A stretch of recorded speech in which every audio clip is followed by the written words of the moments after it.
Yo.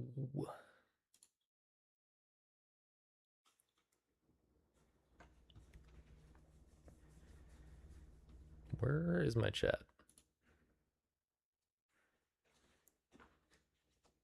Okay. I think, well, hopefully this chat works. Maybe I should pull up the Twitch chat to make sure. Wait. It might be pulling. I might need to change these chat settings or change this bot settings since I changed my channel name. I did not think about this. Twitch broadcaster. Okay, look, no, it looks like it's updated. No one's here though. Okay.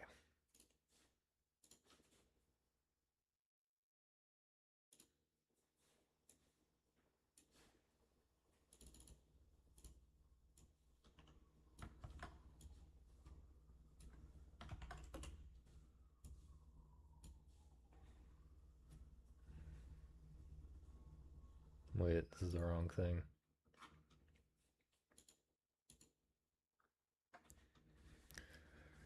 Anyone here? Anyone out there?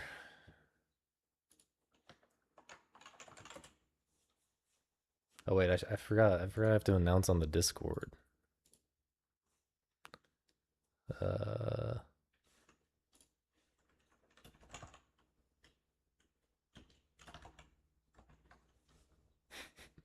I'm so bad at this, man. Eventually I will figure out what I'm doing here. Wait. It doesn't show me being live on YouTube. Wait.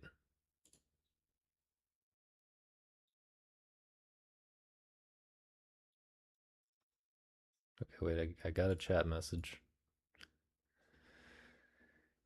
Yo, cerise, is that how you say it? It's like a color, right? A bright or deep red color. Cerise. How's it going? I'm trying to figure out if the YouTube stream is working. I thought.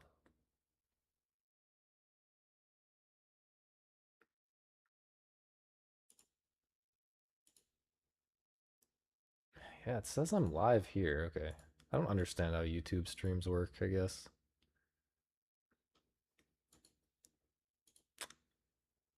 I don't know.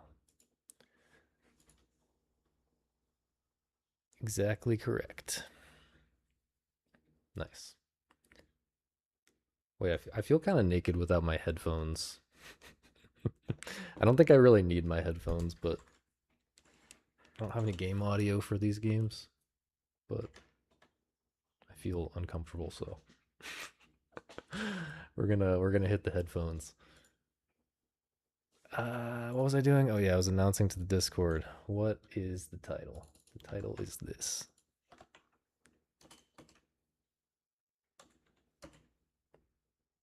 And the new Twitch link.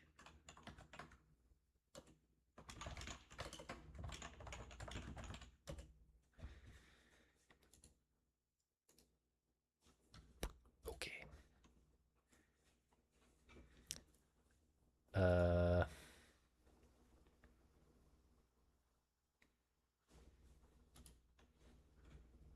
What else? What else did I want to? I failed to pull up these things in advance. I wanted to talk about this. This is interesting. Whoops. I did not want to click Reddit. It's the last thing I wanted to click. Well, I guess I'll click Reddit to go through to the video.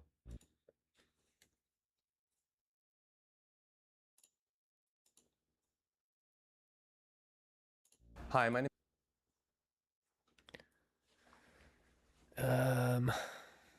What up, Shibby? I wanted to where's like no, not that one. I don't know if I can find this easily.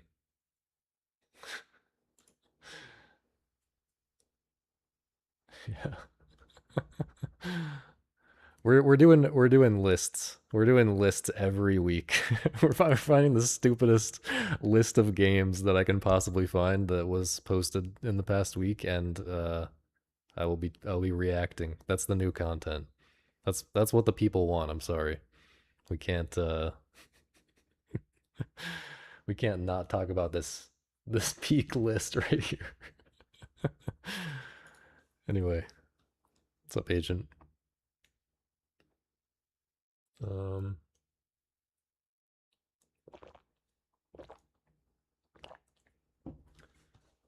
although I should actually talk about my list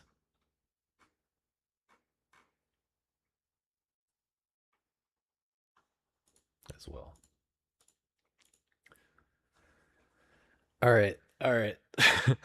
Yeah, if you guys have any game news or anything interesting that happened in games from the last week that you want to talk about, let's yeah, feel free to talk about it because I am still not very good at following the game's news. I kind of just play games. It's kind of you can tell I'm a real old head and my entire approach to gaming is outdated, right? Because I actually like to play games instead of just posting about them or whatever and getting mad, performative outrage on Twitter. So yeah, I'm still not great at trying to do a little bit better of a job following the news because it is interesting to speculate and talk about. If we're gonna be here anyway, I can't just like actually talk about games for like 3 hours. That's too hard. Got to talk about stupid news slop. Everything's aura farming. Yeah, I'm just the times have passed me by, man. I can't keep up. Anyway, oh wait, here's the last thing I wanted to talk about. We do have a Reddit link saved for this one because I'm not paying for Bloomberg or whatever. Can we see this?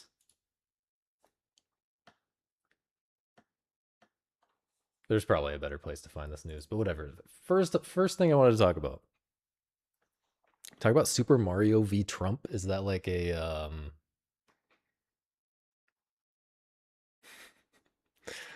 what is this? Is this a animated? This sounds like an animated YouTube video. It's like epic rap battles of history or something like that. Oh, it's an actual case.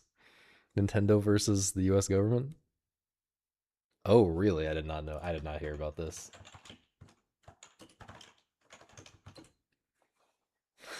Okay, let's get the IGN news. Let's get some real news actually, because this is kind of real news, right? I mean, I don't know how real WRAL news is. I've never even heard of that in my life. So if this is the far right Nazi news site, please don't cancel me. But Nintendo filed a lawsuit, recoup tariff money from the United States, but like this isn't how laws work, right? You can't just not you can't just not pay the tariffs.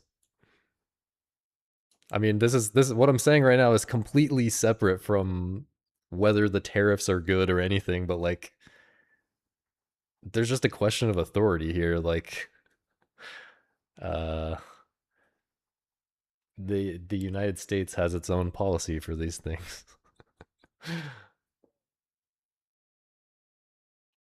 How's it going, Moist? I mean, I was just curious though, like is this like surely this is not real, but like why would Nintendo do it if they weren't getting something out of it? Maybe what Nintendo is getting out of it is like virtue signaling we don't like Trump or something. Maybe they're somehow getting something else out of it. I don't know.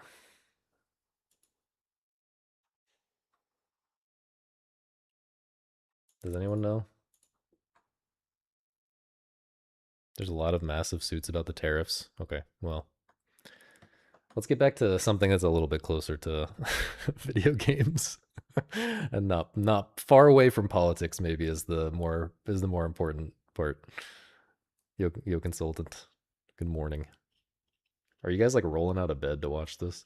Anyway, so High Guard so High Guard is over, right? High Guard is shutting down. Let me just say I played High Guard. I played a good bit of High Guard. I was planning on I was thinking about like reviewing it as like the first game that I talked about when I was thinking about starting to do this stream. But I ended up not doing that because it took me a long time to like get my second computer set up to record footage and stuff like that. And that game like runs so terribly, I couldn't really record good footage on just my main computer. Anyway, it was like okay, it's not a good game, right? But there were interesting things about it, and yeah, part of me is a little sad. In the same way that like when Babylon's Fall shut down like immediately, right? Yeah, I mean, look, it was we all knew it was going to shut down, right? So it's not like I'm sad in the way of like, you know, your friend suddenly dies and that like no one expected it and it was came out of nowhere like you have to suddenly process this terrible thing. Like it was inevitable. We all knew it was going to happen. Like like yeah, but I'm just saying like I played it for maybe 8 hours or something and there were yeah, there were interesting things about it. There was a strange dynamic to the I feel like most people were talking about how the base raid part of the game is like the best part and it should have just been that. I don't know what people were smoking with that. Like I mean, the base raid is fine, but it is not as I mean, I haven't really played like Rainbow Six Siege or something, but I assume like something like Rainbow Six Siege is better at that type of appeal, and certainly like Counter Strike is better at that type of like you know tactically infiltrating a relatively small area, like relatively small map. You know, it's yeah, it felt it didn't feel like a great fit for the rest of the game that aspect, but what actually did feel surprisingly interesting was the like out in the open. You know, there's just huge open spaces, right? Which I would not expect to be the interesting part of the game, but the way that the mounts work, um, I kind of already forgot about the game, so maybe it's not that interesting. I'm trying to think of how to explain what was interesting about it, but I kind of already forgot. So yeah, maybe I don't care about this after all. But no, I think that's just how my brain works. I just forget things immediately like that. But yeah, you can you can relocate relatively quickly, but there's interesting like you know if you get up on your mount, but like you have to use line of sight carefully to know when it's safe and to weigh the risk and reward decisions of when you can actually use the mount because if your mount gets killed, you know if you mount up when you're in line of sight of a bunch of people, your mount's going to get killed and then you're just going to be stranded and screwed. But yeah, um that is that is a good that is a good idea, Cube. Yeah, that is a really good idea. Obsessed with the rule of cool though? I don't know. I don't know if I agree with that. I mean, yeah, I don't know. I mean, it is trying. Does have this hype element of like, here's this giant vehicle that's gonna ram into the opponent's base and shatter the orb that's defending the base. Like all this, like it's like a hype game. It's like kind of an empty hype game in some ways. But I don't know what I was just saying. Anyway, the game's shutting down. No one's surprised, but it's maybe a little sad. Like, but what I was saying, like Babylon's Fall, I never got around to playing that because I was busy at the time, and like I don't know, maybe there was something interesting about it. You know, it seemed like maybe after you get through the 12-hour tutorial, it was kind of interesting. But you know, these things are preserved in YouTube videos. You can understand. You know, maybe it's not the best use of anyone's time to actually play these games anyway, and it's better to just watch a YouTube video if you wanna understand. Um, It is funny that when they, you know, they suddenly pivoted to, we're not even going to try to support this game anymore. We're just gonna shut it down. And when they do that, of course, because it's a live service game, they have all this content like saved up. So they drop like a whole quote unquote season worth of content all at once, like a week before the game is shutting down, and everyone's like, "Wait, some of this is cool. Wait, I want more than a week to play this. Um, why didn't you just launch with this?" Which, you know, it's tough because some games. I mean, games have a really short shelf life these days if you don't have the content lined up. So that's just like how it works. But yeah, that's kind of funny. I thought that this tweet, to be honest, I think okay, Tyler Glale, he's the creator of Mugenics. I mean, Edmund McMillan is the creator of Mugenics, but in some sense, Tyler Glale, I feel like, is really the creator of Mugenics, right? And uh, he, I don't follow this guy. Think he says interesting things sometimes. He at least cares about some of the same things that I care about in games, but sometimes he posts things that really I think are misguided. And this is an example. Like he's basically arguing that okay. So I kind of agree with the first part. Like when investors are deciding whether they're going to fund a game, one of these games especially, it's basically gambling from their perspective. Um,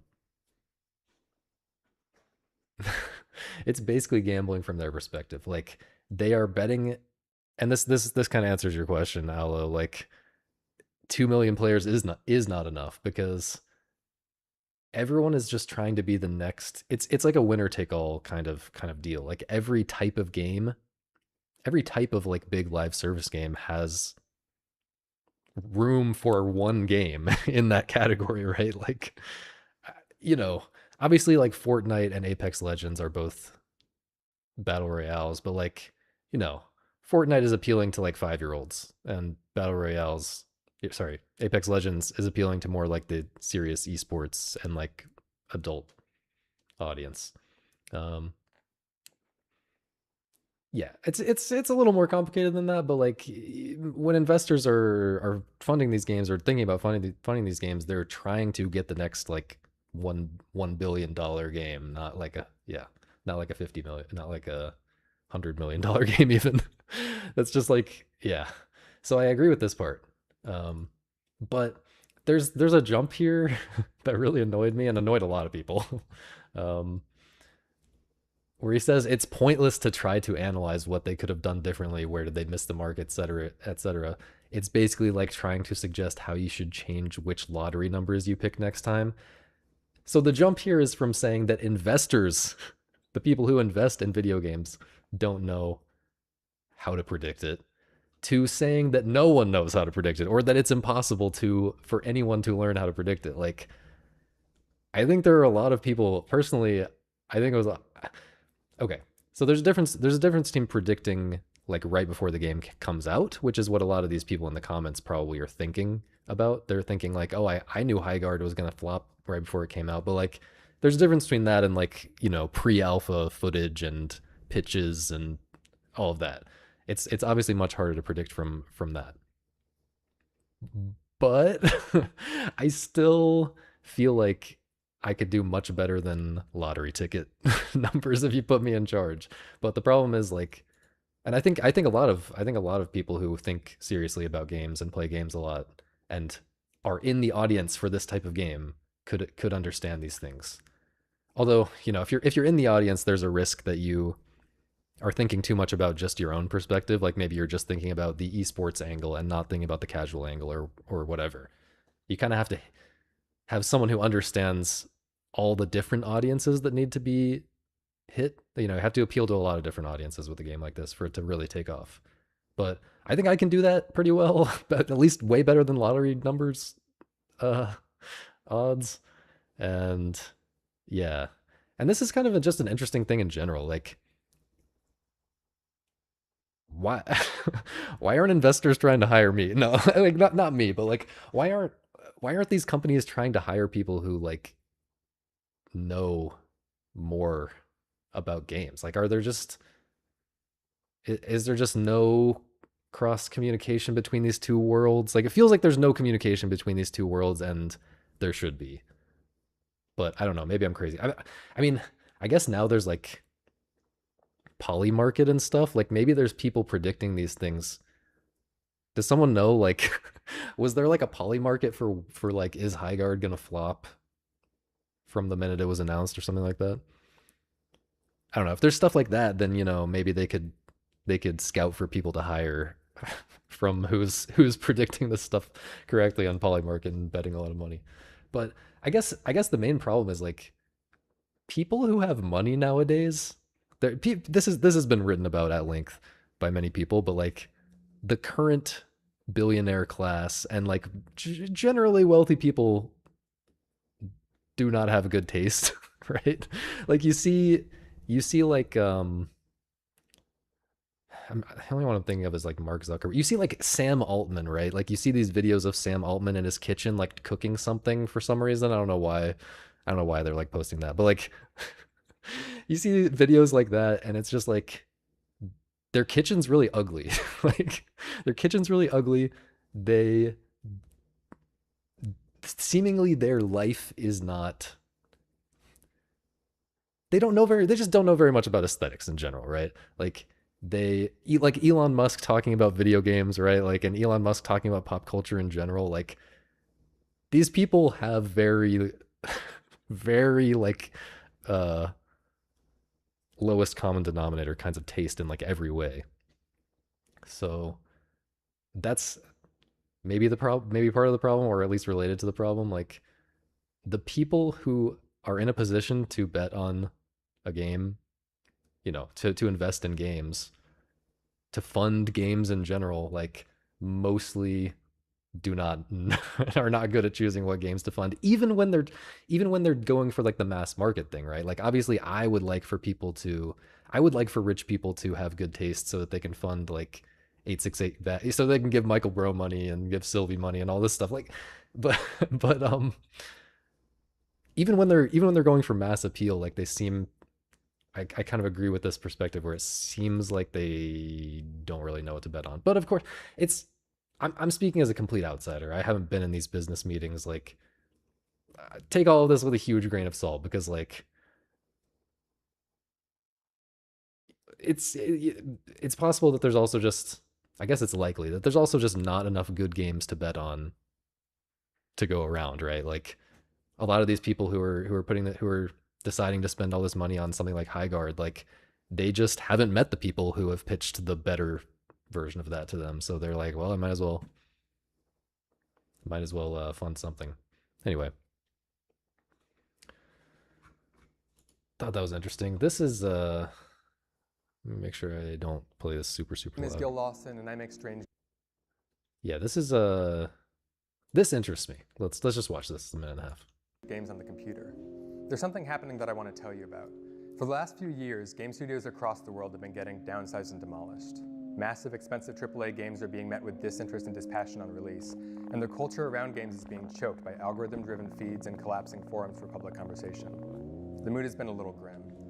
In spite of that, though, there is a growing movement of developers, often working alone or on very small teams, making beautiful, fun, strange, distinctive games that find large What is that, by the way? Does anyone know what game this is? Making beautiful, fun, I like strange. this guy. Seriously, what is this? This looks very, post void.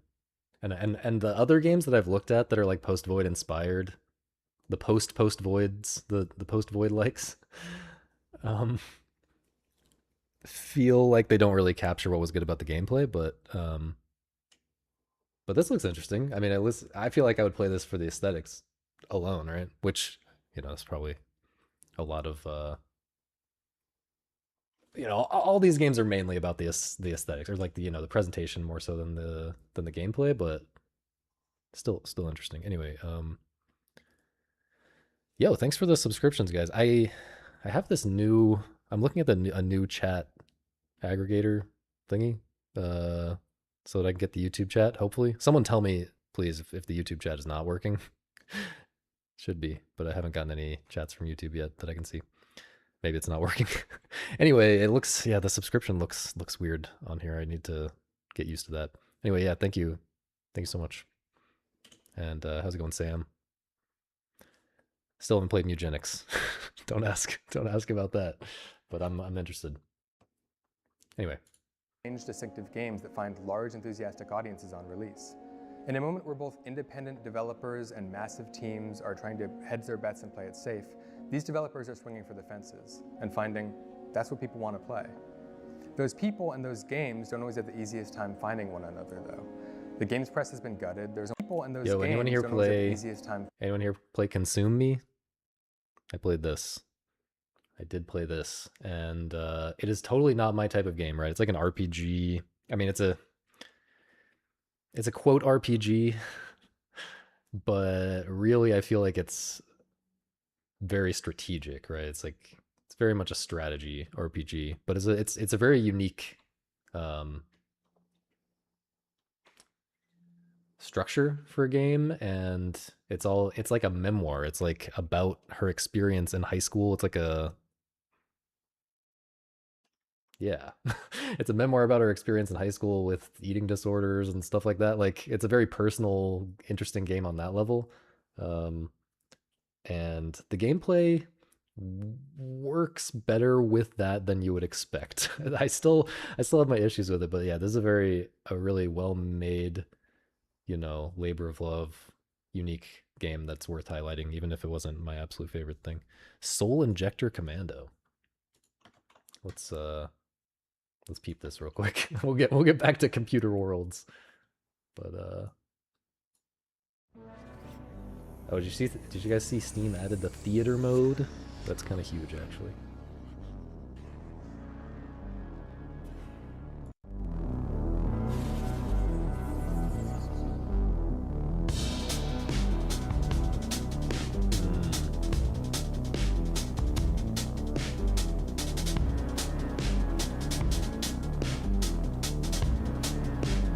We're redistributing the wealth. Is that what's happening?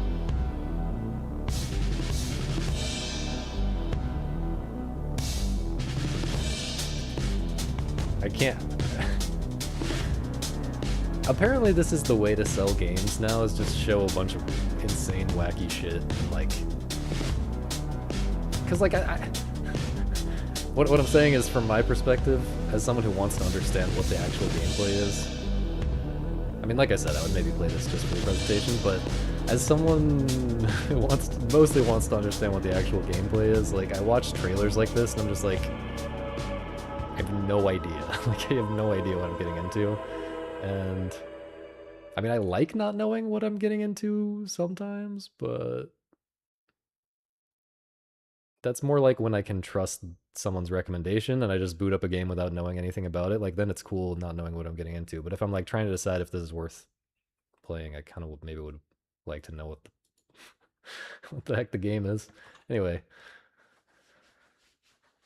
Zorch.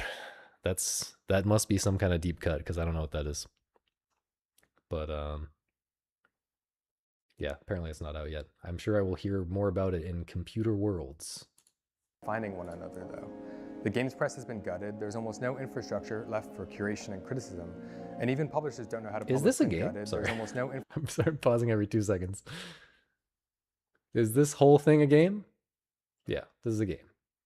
This is a game in which you're playing a Ludic Century 3 Game Boy Advance SP, in which you're playing Pokemon. For curation and criticism. Not Pokemon. And even publishers don't know how to publicize a game today. I mean, yeah, that could be cool. If you want to play a game in a specific genre, there's probably a Steam tag for that.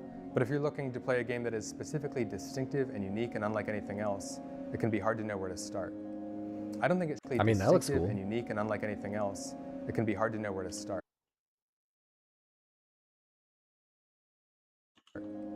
I don't think it should be hard, so I reached out to a number of other developers working in this vein, and we did something about it ourselves.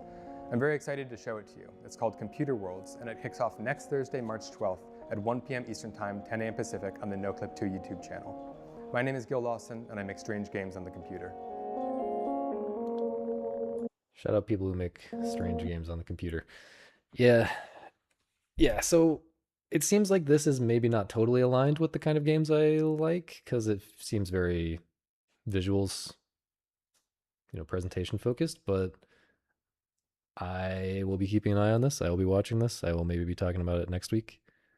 Yeah, some of the games definitely looked really interesting. And yeah, this is the kind of stuff that I'm wanting to see more of in general, right? Like, um, I mean, this is related to what I'm doing right now, right? Like, I'm showing up every week and I'm talking about the games that I found interesting and what I'm thinking about games, and I'm trying to get people to come together and talk about games. So, speaking of which, anyone who's not joined already should join the Discord so you can talk about games throughout the week with all of us. Okay. Um, yeah, I don't know if I have anything more to say about that, but thought it was cool. Want to see more stuff like this in general. Better, people trying hard to bring more attention to interesting games. Yeah. The other thing I wanted to briefly talk about is for some reason we got like a million of these streamers top 10 games of all time this week. Like, I don't know, I guess it was just one of these trends like when they listed 100 women, right? Every once in a while streamers just decide to do something and then you see like everyone did it. Like 100 different people did it within the span of like a week. Whatever. But the weirdest thing to me about this list is RE5. There are some things that are slightly weird about this list. So I was gonna point out like most of these streamer lists are just so bad. Like, I mean, they are what they are. It's just that like streamers, there must just be something about big streamers that like whatever. If you have the personality traits to be a successful big streamer, that somehow contradicts that's somehow contradictory to the personality traits that make you really deeply understand games because these are just all like I mean again quesos are better than the average, but like we're looking at 10 normie slop games. The most of these lists are lists of 10 normie slop games. I'm sorry, they're like yeah, but this one's actually interesting. I love the NFL Street one. Back to the billionaire and aesthetics comment, kind of. I do think there's something about how I don't know the best way to frame this, but for whatever reason, to be successful financially these days, at least for the vast majority of people, you have to like hyper specialize in some way, right? Like it's not really at least recent times, right? Recent times, the times that have created the current class of wealthy people, like those times did not reward a what I would think of as a more healthy, well-rounded generalist Renaissance man type of person, I think, and so that naturally creates like what I'm talking about. Like they of course they have like normal, predictable, boring taste because they just don't have the general like taste is just I think taste is just like it's more complicated than this, but you could say that taste is intelligence plus experience, right? It's like you have a wide range of experiences and you think critically about them and form opinions. Like that's basically what taste is. And the people who the people who really made it big these days, seemingly they just had to go all in and work 12-hour days all the time. They just didn't have time to play the witness, right? Like you have to sit down and give that game time and attention. Syncopause, like you have to give that game time like on a regular basis for like there's just no shot. Like even to research and figure out that these games are interesting, like these people aren't going to do that. And that even seemingly applies to gaming to like big gaming streamers. But that said, the queso one is a pretty good list. Um, for that kind of person, right? Because NFL Street 1, I actually didn't play NFL. I think I played it some at a friend's house or something, but like, um, I'm a big fan. I think these kind of arcade sports games are super underrated. I mean, some of them people look back on really fondly, like SSX Tricky. Like everyone loves SSX Tricky. Who everyone around my age at least loves SSX Tricky. I think at least some people remember how good like Mario Strikers was, and even going back to like NBA Jam and stuff like that. But like, yeah, when I was a kid, like, well, yeah, I will say I liked NFL Blitz on the N64. That was probably my favorite one of the football ones. I'm not counting some like older arcade stuff that I played a little bit later. But yeah, NFL Blitz 2000, I think. Uh NBA Street, like Mario Strikers on GameCube I think was really really good. Um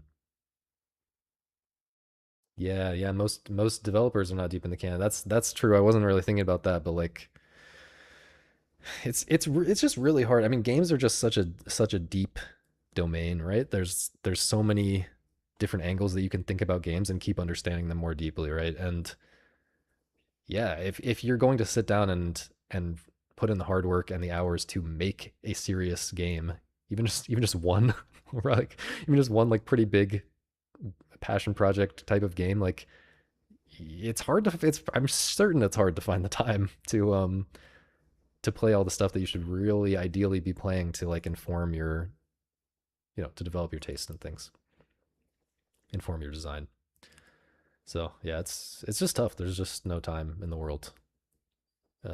Yeah, I'm not trying to like judge anyone here. I don't know if it's coming across that way, but like even people like this, like I'm not judging them. Like that's just how the world works. Anyway, um,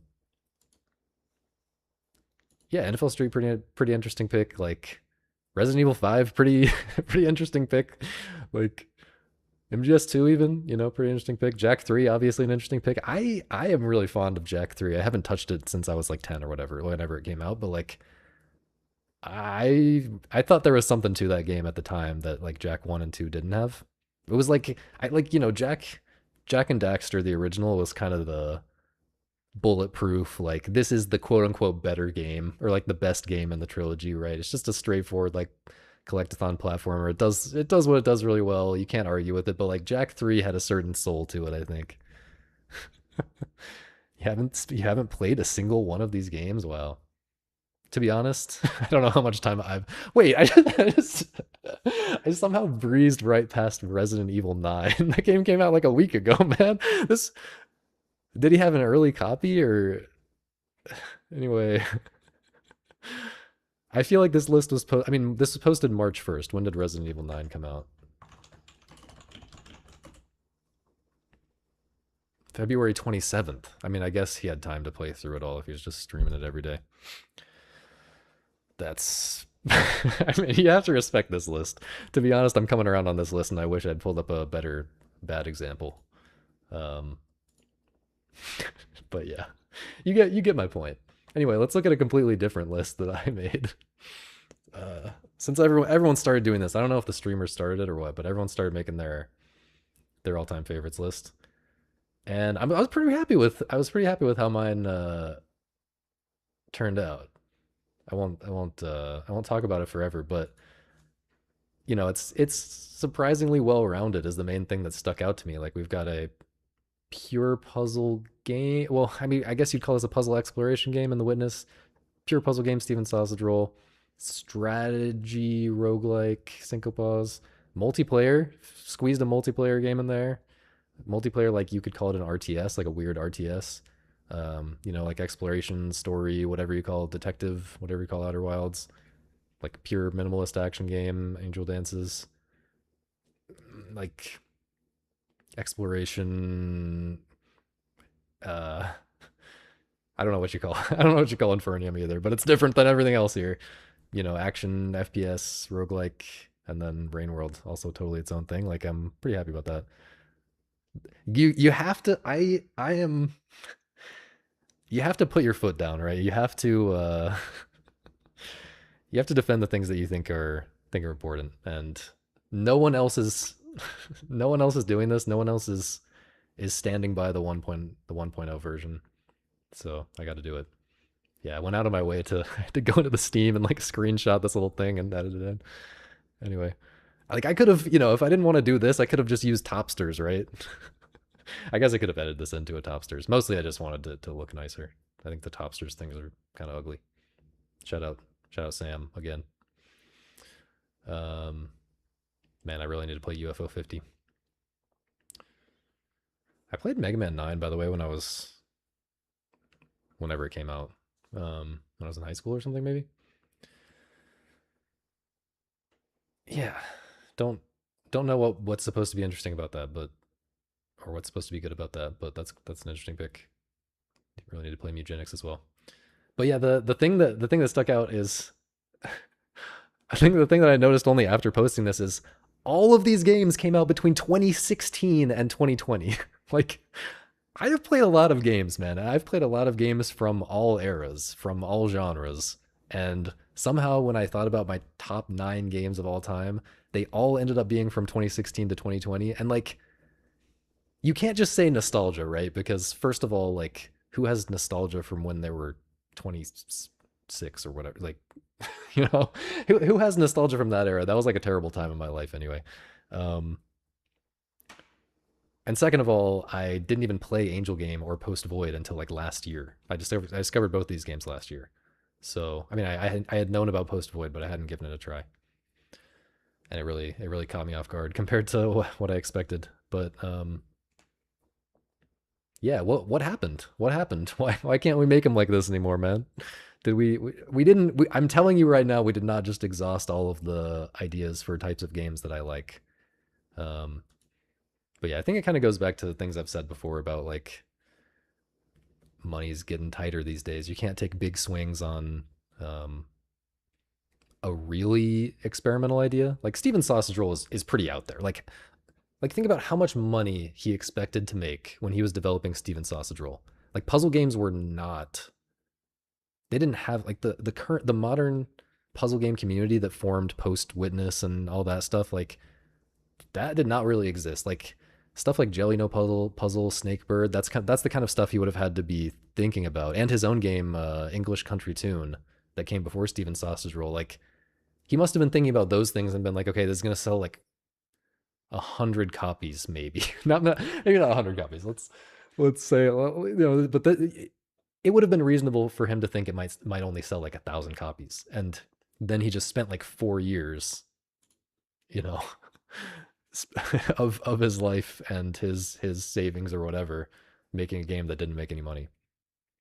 And I think the same is kind of true for a lot of these games. Like, how much could you reasonably have expected Syncopause to make? Even Rain World, like that game really came around and made a lot of money in the end. But first of all, I think it made a lot of money because they changed it so much from the 1.0 version that I like. But yeah, I don't know. You see what I'm saying though? Like most of these games couldn't you or at least like half of them, right? You couldn't really have expected them to make a to turn a huge profit when you started developing them. So maybe the people who can do this now are making something a little bit safer these days. And I mean, Stephen Lavelle is not making something safer. He's about to release this egg platformer that looks pretty interesting. Although it's not as big of a swing as Steven Sausage Roll, I think. He didn't spend quite as many years on it, surely. But yeah, so it's a little bit sad. There's a lot of good stuff coming out. Like I've said many times, 2025 was a really, really good year for games for me, and I haven't even played Blueprints or Silksong yet, and I expect to like both of those games a lot. So it's not all doom and gloom, but still none of the games stack up to the to this. And on average, the last 5 years I think have been a good bit worse than like 2016 to 2020. But I don't know. Lots of interesting stuff has come out this year so far that I haven't gotten around to yet. Eugenics, Slay the Spire 2. I've like Yeah, gonna be playing a lot of. Normally, I wait for on something like Slay the Spire 2. Normally, I wait until the 1.0 release or whenever I think it's in its final state. But I got so many people trying to play co-op with me. uh, yeah, the co-op is a massive. I mean, that I can't imagine how much extra money that they're making just from putting co-op in that game because it's everyone's hooking. So many people already were gonna get that game anyway because it's so huge, but then so many more people are hooked in by their friends who are already playing it because they want to play co-op because there's just no good co-op games in the world. So anyway, um, Imu and Nonolith. I think I've heard of Nonolith. Monolith. Search instead. It literally is so obscure it does not come up. Oh, yeah. Yeah, I saw this. I saw something about this on the puzzle game Discord, and then I think someone played the demo and told me I really need to have an eye on this. Yeah, I think it's on my Steam wish list. This looks fire. I see the potential. I see that this could go places. I'm feeling it. Yeah. Yeah. Yeah.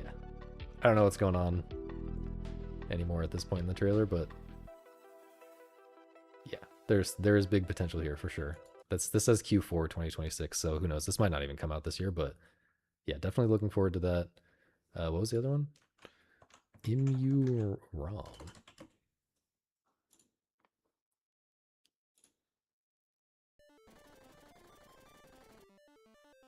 Thinky Direct. I didn't know that was a thing.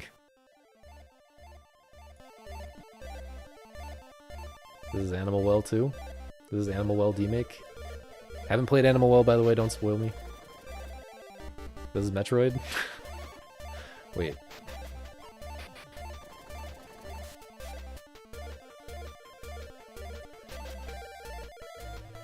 So the scanner is the scanner making things happen? Oh no. Rune language. No. Please stop. I can't do any more of these translating character by character in a notebook games.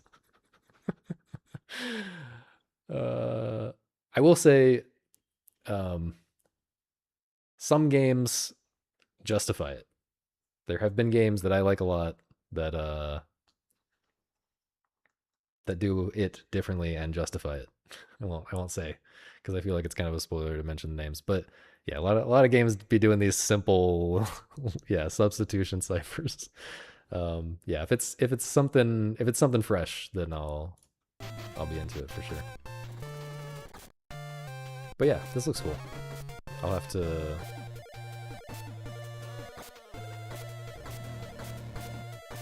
keep an eye on this one. Yeah, there's I mean, even like right now, like there are good games. There aren't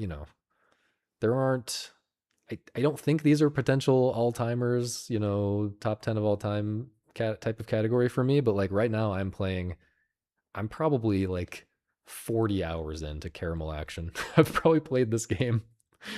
Let me see if I can put it up while I'm talking about it. Let's see.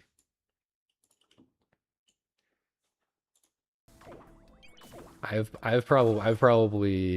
probably somewhere in like the 40 hours played territory for this game. It is really good. It is really, really good. I've talked about it before, and I will talk about it in more depth when I'm ready to. I'm trying to get the 2-all. I'm trying to be the first person to get a 2-all clear in this game, which is just outrageously hard. Here's me just practicing one level over and over again. How long did I practice this one level? Yeah, here's a different one. Or here's me doing real attempts, I guess. Anyway, enjoying this a lot, and I'm enjoying, what is it? What is this? What is the title of this stupid game? Theta and Paradoxes. Well, that's probably good enough. No, it's not. Okay, here we go. I'm enjoying this game a lot. Oh, so loud. This is a puzzle game. I'm like maybe 10 hours into this, and it just keeps getting better. So like the premise is um, something that you have seen before, right? It's you split yourself, and you have multiple clones of yourself they're controlling at the same time. Like a lot of puzzle games, maybe a lot of games in general have done this basic idea before. Oh man, I'm getting spoiled right now. Although I already anticipated that mechanic, but yeah, I don't want to watch any more because there are probably other things that I haven't anticipated yet. But anyway, this so far is really interesting, and it only gets more interesting the deeper I get into it. It's like they do a twist on this basic thing, the basic, clone yourself thing, where, you know, instead of just banging into a wall when one of them is walking and the other one's just going to bang into a wall, instead of banging into a wall, they always turn left. So if they can't go forward, if they can't go the direction that you try to move, they're going to turn left relative to the direction that you try to move. And so I can't, that's probably not a great pitch, because that, honestly, if I heard that, I would probably think that's just annoying maybe, and it's just going to be really complicated and fiddly to control, which it is a little bit sometimes. But the places that twist allows them to take it are really, really interesting. Yeah, I've been really surprised, and there's like a lot of game left, and it seems like people have been enjoying it more and more as it goes on. So I can't stop thinking about this game. I've been stuck on a puzzle in World 2, by the way. I've been stuck on a puzzle for like maybe an hour. There's some really hard stuff in this game, but also it's not just a sicko puzzle. It's not just for this ultra hardcore puzzle game fans, because it has like, you can skip the hardest stuff.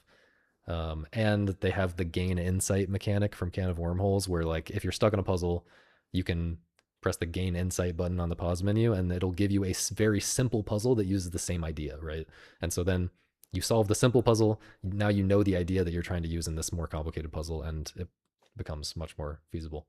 So it's still I'm sure it's a pretty hard game, even if you abuse the hint systems and the skipping levels to the absolute maximum. But it's not just for me. It's not just for me and the insane people who play puzzle games all the time. But yeah, this game I could see this growing to be a really, really good puzzle game. Potentially, I could see this being game of the year potential. I'm not gonna really say that yet, because it's early, but early in the year and early in the game for me. Yeah, Order the Sinking Star could be an all-timer. It also could not come out this year. I would bet on it not coming out this year, personally. How's it going? Cream Pied 2015. What a name. We still haven't gotten any chats in the YouTube. I'm gonna make sure that let me go on my other browser. I'm gonna make sure that the YouTube chat is getting correctly aggregated, because it might just not be. Oh no. Oh no. The YouTube stream is unlisted. I unlisted it. I set it to unlisted to test this. Yeah, I set it on. I wonder if I can make it public during the stream. Okay. Yeah, I made it unlisted to test the chat aggregator thing. And then I went live on Twitch by accident anyway when I was doing that, like last weekend. Anyway, should be visible now if anyone wants to hop in on YouTube. I'm very smart. But okay. Last thing I want to talk about. We got the nice caramel action background now. Last thing I wanted to talk about for news. No more PlayStation games on PC. Now, I have not been buying these. Apparently no one's been buying these, because they probably would keep doing it if people were buying it. but it is unfortunate. Well, okay, so I've heard a lot about like performance problems in some of them and things like that, but I think even if they're kind of buggy on PC, kind of janky, like not great performance, I think I would prefer that to like spending $500 plus on a console that I'm going to use for like two games. This is probably obvious. Everyone probably feels this way, but like, Naughty Dog, I'm a Last of Us 2 defender, okay? Let me just get that out there. Let's just let that sit for a second. I know you guys, some of you guys are going to be really mad about that. Some people are always just instantly enraged when you say anything positive about The Last of Us 2, but it's not my idea of a perfect game. It's not even really my idea of a good game. But there are a lot of individual aspects of it that are good that in total made for an enjoyable experience. And yeah, a uniquely enjoyable experience, I would even say. And so Naughty Dog has earned my business until proven otherwise. So I will be buying the inter interstellar, intergalactic, whatever uh, game, even though to me, I'm a little sus. I'm a little sus about the gameplay. I Yeah, I will be trying it because they've earned my trust for now. Just like, I mean, on a purely like art direction kind of level, Naughty Dog is just the best in the business for like AAA by far, I think. So I just want to see that, right? I just like want to walk through those environments and see they put so much detail into the environments in Last of Us 2. It's crazy. It's actually crazy. Anyway, and then yeah, Soros as you said, Sam. Um yeah, I haven't played Returnal yet. That's on my challenge to play this year. Um, which hopefully I'll get around to that. Maybe I'll try to get around to it before Saros, but I don't think I'm gonna buy a PS5 yet. Because here's the thing also about buying a PS5. Like when you have to buy a console to play two games, you also have to think like, okay, well, if I'm spending $500 for two games already, well, plus the cost of the games, so I'm spending $650 or whatever for two games already. Why don't I spend an extra couple hundred to get the pro console or whatever, right? Like, so then you're talking about like almost $1,000 for two games, which like I'm just not doing that right now. I'm just not doing it. And like I don't even like forget the money. I don't even like having an extra box on my desk, right? I have a machine that plays video games really well. I have a nice graphics card.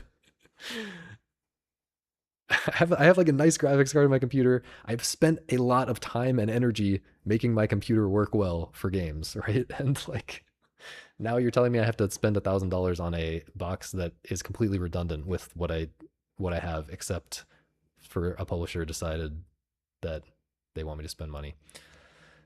You know, everyone is annoyed about this. This is very old. These are very stale talking points, but that is how I feel right now because I would like to try Saros and the intergalactic whatever it's called. What is that game called? Anyway, um, but of course you can't blame them, right? You can't blame them because they this was their successful business model for a long time and they have games that people want to buy and they were struggling apparently to get them working well on PC and people weren't even buying them, so they're going to do what they're going to do. So, whatever. Um yeah. Somehow it feels, I don't know if this is just some kind of bias that I'm falling victim to. I'm curious if you guys feel the same, but like some somehow it feels less offensive when Nintendo does it. I don't know. I don't know what it is. Somehow when Nintendo says, "Please give me $500 to play our games," and by the way, there's only two of them that you care about per generation. Somehow I'm like, all right, Nintendo, that's kind of it's like the Office meme. What is it? The Office, the workplace rules. Anyway, yeah, Nintendo makes me spend $500, and I say, "Oh, that's sweet," and Sony does it, and I call for human resources. That's just that's just how I feel about it. I'm not sure why. Maybe I should introspect a little more about that. Anyway, um,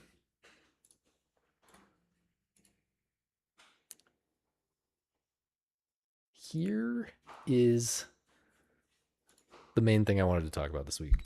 Yo, am I reading this correctly? Jacob just resubscribed for 100 months.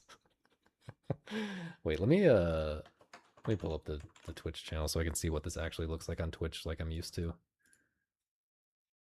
Oh, okay. I thought you I thought you just renewed it for the next 100 months because I know you can do that, right?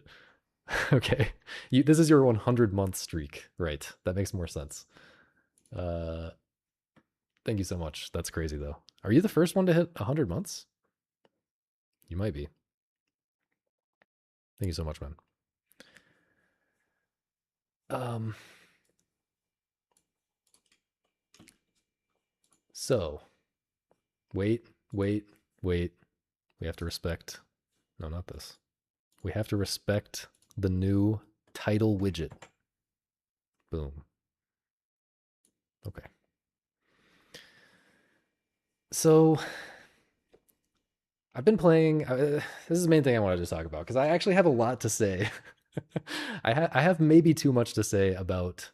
I'm calling them Wordle-likes, but really I'm talking about just daily browser games in general. Like use these kind of puzzly daily browser games, right? Um, I have maybe too much to say about these, and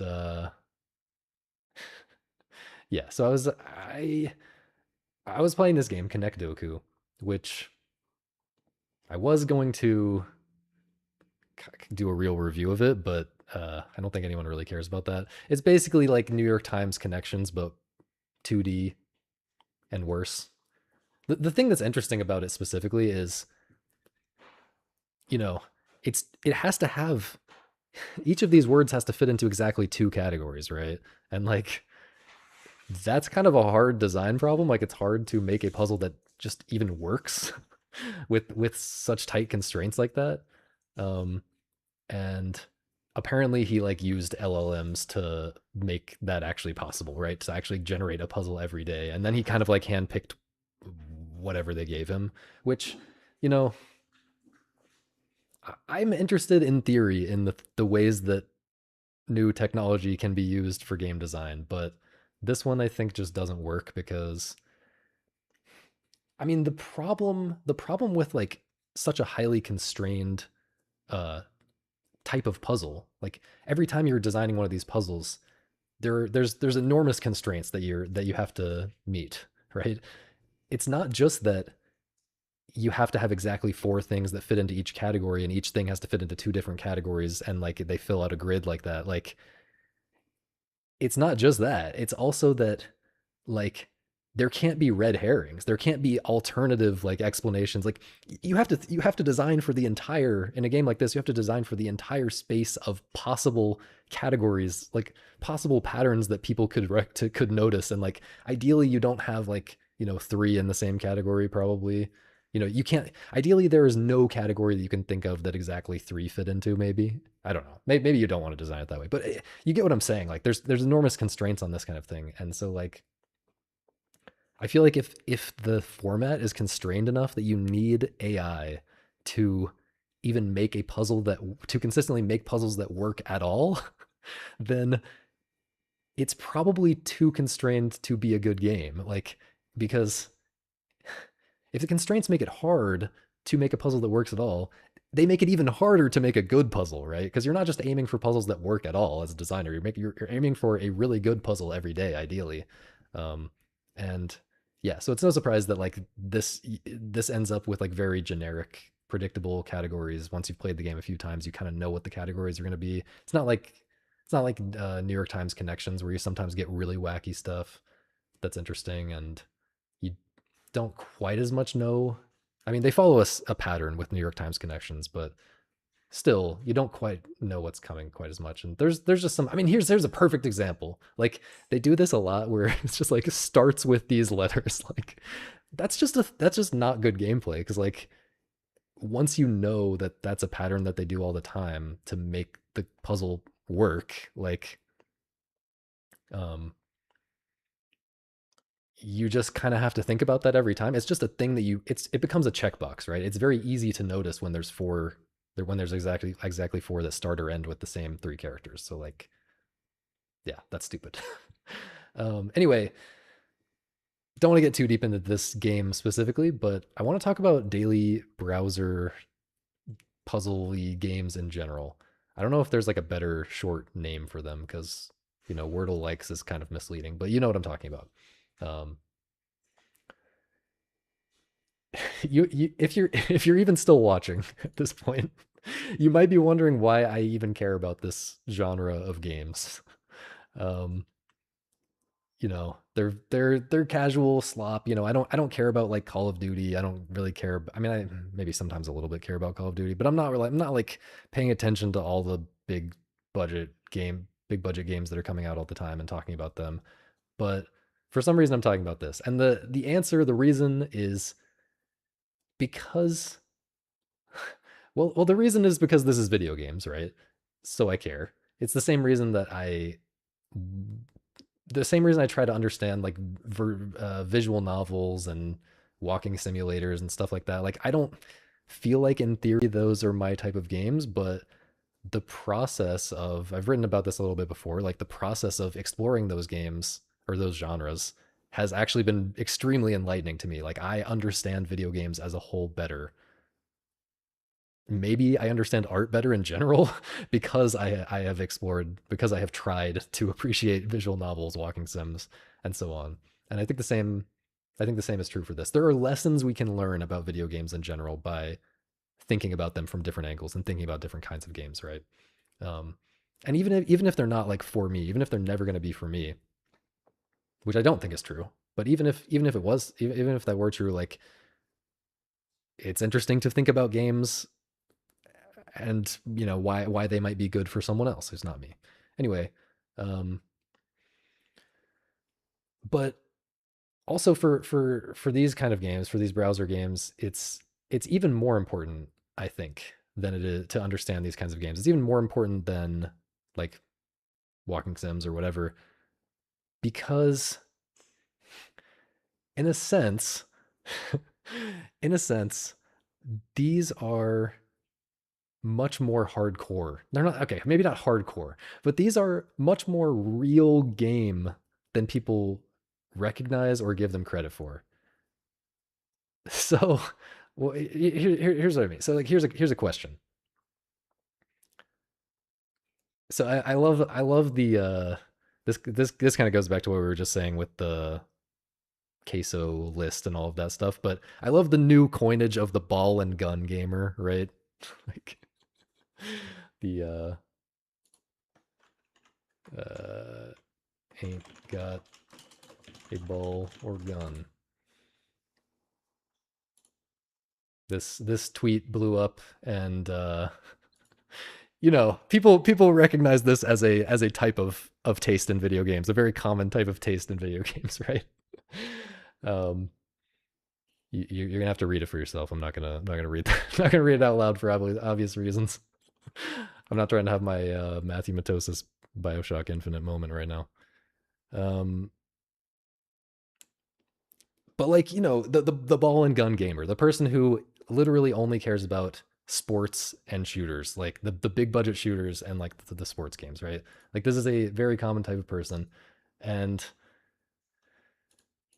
so anyway, my point is like, here's a question. Who is more into games? Who is more into games? Who appreciates games more? The average ball and gun gamer, or the average New York Times puzzle gamer? The person who goes to the New York Times page every day and plays connections and plays the crossword and plays the mini crossword and whatever else is on there. There's other stuff on there, right? Anyway, you know what I'm saying? Like who is more into games? And I could see people making an argument for the ball and gun gamer, but to me, it's like no contest.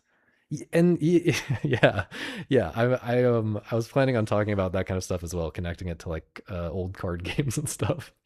Like to me, it's no contest because the New York Times gamer is almost certainly actually appreciating gameplay in the same way that I appreciate gameplay. Like the main way that I relate to games and appreciate like pure gameplay. There's nothing else there to appreciate. When you do the crossword, like you are playing a pure game. Like you're when you do connections, you're playing a pure puzzle game. Like you're the only difference is you're doing a small dose at one at a time. Um Yeah, but like if you compare it to an actual puzzle game, so someone's saying, Ringo is saying, mentally I consider the New York Times games more as puzzles than explicit games. Yeah, and I think that's the case for a lot of people, and I'm trying to make an argument for not boxing them off in a different category so much, and trying to bridge the gap between quote unquote real games and these kind of daily browser kind of games, because really, I think at their heart they are the same appeal. Whereas I'm not so sure about the average Call of Duty player. Obviously, you can appreciate Call of Duty as a pure game, but they're mostly selling to people who are in it for the spectacle, and they're in it for like the fantasy and the you know escapism and things getting blown up and uh, the simulation-y kind of stuff of like the sports games. You know what I'm saying? Like it's a different type of appeal that I personally don't relate to and is not what I think is special about games. Whereas the average daily New York Times gamer is appreciating games. The only difference really is compared to like like a serious puzzle game. The only the, at least the main difference is they're just doing it in small doses. They're doing one little puzzle every day for, potentially years. Um so yeah. Um but yeah, when they talk about these games, you see these tweets that blow up about the connections puzzle today, and like people are talking about the gameplay. They're talking about the puzzle design, right? In a way that you just do not get from the ball and gun gamers. Like the ball and gun gamers are like talking about the theming, right? They are much more picky with the theming of their games than they are with the gameplay. On average. I'm not saying everyone, um but yeah. And so this is kind of why I care about these games, or at least a big part of why I care about them, because there is this massive audience here. Like there's so much there's so much doom and gloom in video game world sometimes among the people I talk to and listen to. Like the vibe is often like, you know, there are not very many of us who like really appreciate games for the pure gameplay, and it's all about like presentation and all, that kind of vibe from hardcore gamers you see a lot. And meanwhile, there's this massive audience out here that is appreciating pure gameplay, and you know they're doing it every day. Like they're literally already playing video games, and they're playing them habitually every day. They just don't identify as gamers. Like it's like this gap that it really does feel like someone just needs to build a bridge somehow between these two worlds so that they can understand that, wait, these things are actually very clearly connected. um yeah, I don't know, it's weird. And it's part of the problem. This is something that I think about a lot, is that games games are too deep in a way. I mean, I was just talking about how people don't have time to people don't even have time to play games at all because, they're busy working all day. They're busy working the 12-hour a day grind and whatever, like all that kind of stuff. Like they don't even have time to play games at all. But I think games, especially compared to other art forms, are are maybe the deepest, or like they take the most time to appreciate from all different angles. Like I talk a lot about people finding their genre and just staying in that genre forever. And there is like a good reason that that happens, right? Like it's not surprising that people stay in one genre forever because you can just stay in one genre forever and play it for thousands of hours and get a lot out of it. Like yeah, it's not surprising that people want to make that leap to puzzle games from action games or whatever, because games like action games just are that deep. Like if you're even if you're just playing arcade action games forever, like that's enough for most people who like have a life and other stuff to do. So this kind of relates to that. Like the people who are just playing those games every day, like that's kind of enough for them. It gives them what they're looking for out of games, and so they don't feel motivated to go and look for something like The Witness or even think about playing something that is that much more involved, and asks that much more from them. Which I think is kind of the same thing that it's the same boat that like a lot of people even outside video games are in. Like okay, like everyone loves games, right? There's something about humans. There's an innate human thing that we love games. And not sorry, not even just human. There's an innate animal thing that we love games. Like before humans existed, animals were like playing, tug of war and, kicking a ball around or something. I don't know what they were doing, but like dogs play games. Like you don't even have to be human to enjoy games. But, all pretty much everyone enjoys games. And even, there's this like group of people. There's a very big cultural scene around like sports, obviously. Like at least where I come from, it's like college football more than anything else. Like everyone gets into college football, and if you really pay attention, a surprising number of them get into it in a real like gameplay appreciation kind of way. Um and yeah, so that I don't know. I don't know. I don't know if I have a point here exactly. I'm just trying to point out that like somehow everyone loves games, and yet in video game world, people love games less than everywhere else. Like the average quote unquote gamer, it feels like they are are in it for reasons other than appreciating gameplay. Whereas there are all these people out there in the world doing like playing Wordle and doing the New York Times crossword and you know watching football and appreciating in that type of way and like getting involved with it with like yeah, fantasy football and all these kinds of things. Like there are these worlds out there where people are appreciating gameplay and they would never think to play a video game. And I think we somehow have to figure out how to bridge the gap, which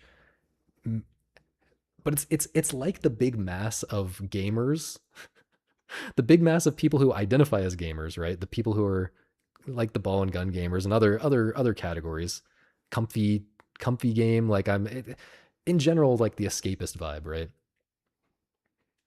Those it's like those people are blocking us from like building a bridge to these other people who it feels like a lot of them might actually want to get into what I would think of as real serious hardcore even games. Um, yeah. So yeah. Um,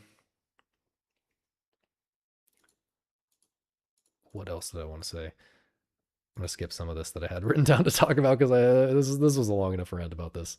But yeah, I want to. But my point is, I want to do my part to try to bridge the gap here, which means caring about browser games, right? And also, there is there is a browser game, unlike visual novels and unlike walking sims. I have actually successfully found a browser game, a daily browser game, puzzle game that I really really like, and um, let me do this. Wait, hang on, let me catch up on the chat.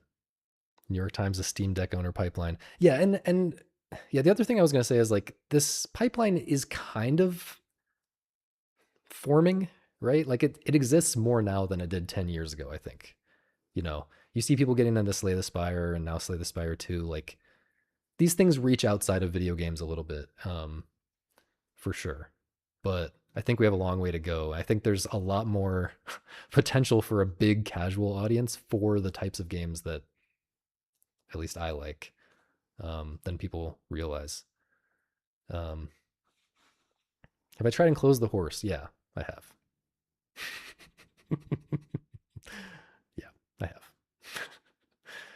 I see. Yeah, I'm not gonna get into a criticism of Enclose the Horse. It's fine.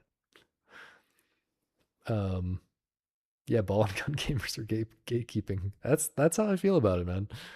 Um, Newspaper style games have had an obsession with fairness for decades, and it leads to really nuanced discussions. See cryptic crosswords. I haven't gotten into cryptic crosswords. It seems like there's a big learning curve for getting into them, like for being able to solve a single one.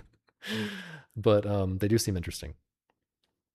They, I would not be surprised if they do a good job of emphasizing the things that I like about regular crosswords.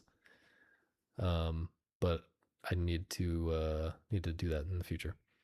When's the March Madness for grid-based tactics enjoyers? Um,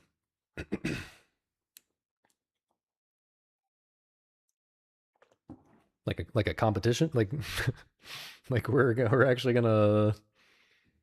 I don't know, but you could take that a lot of different ways, I guess. That would be cool though.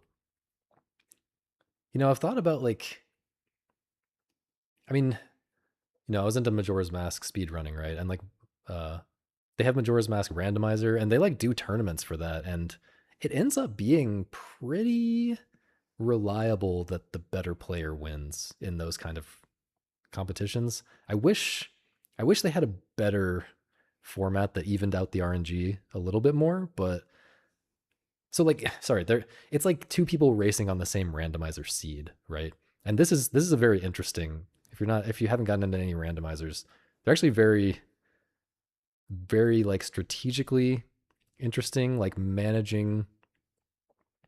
I don't know. I won't get deep into that, but I think they're very interesting, and um, yeah, the tournaments, like racing on the same seed, tends to be relatively fair, even though in theory, like you could have a seed where one person makes a better decision than the other person, but because like you know statistically this person by making this decision is going to win more often, but because it's this particular seed that they're racing on, that person got unlucky and the other person wins by making a worse decision, right? In theory, there would be stuff like that, and I wish that that stuff could be uh, evened out a little bit more. But I still enjoyed watching those randomizer races, and they get really interesting. Like they're interesting commentary wise. Like there's always interesting stuff to talk about.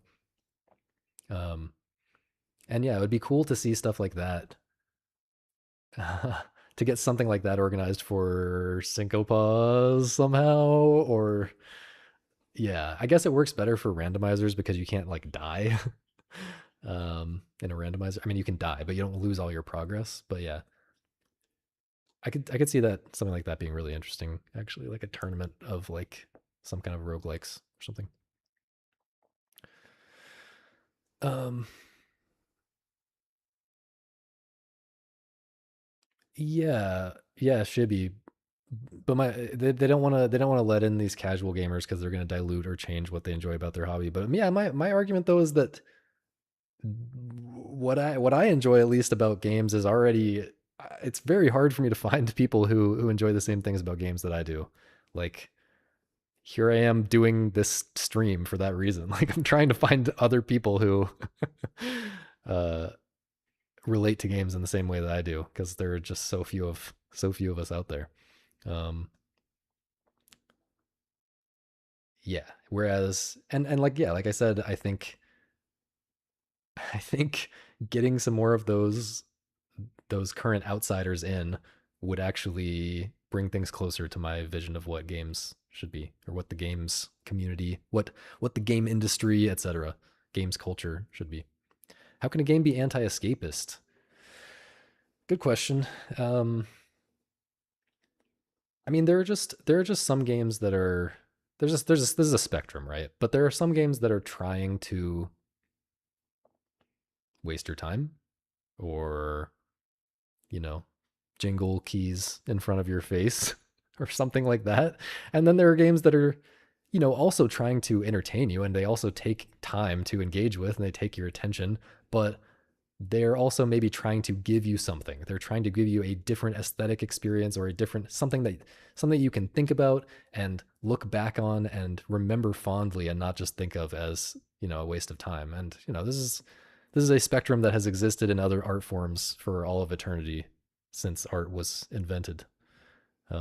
One person was drawing the beautiful horses galloping on the walls of the cave, and the other person was probably drawing like if you turn around from the horses, there's probably a like stick figure with a big dong hanging down or something. You know what I'm saying? Like, actually, that was probably funny. Like the first time they did it, right? Like, you gotta assume that in 10,000 BC, the first time anyone ever drew a stick figure with a big dick, that must have gone so crazy back then. That must have hit like nothing else. Anyway, I'm coming around. The horses are the slop. Anyway, so yeah, hopefully you get what I'm saying. Like there are games that I look back on fondly and feel like I got something out of that has added to my real life and somehow I don't know if I would say made me a better person. Maybe that feels like a little bit too strong, but something like that, right? They've added to my life. Okay. Anyway, back to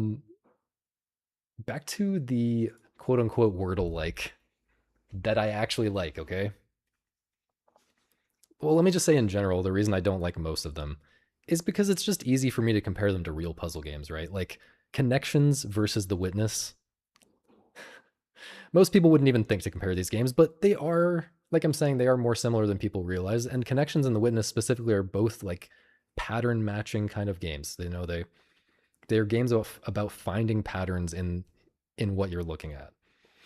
And or other witness likes, like if you want words, like a word game specifically like Connections, there's Octogram by Jack Lance, which is a witness like that's really really good.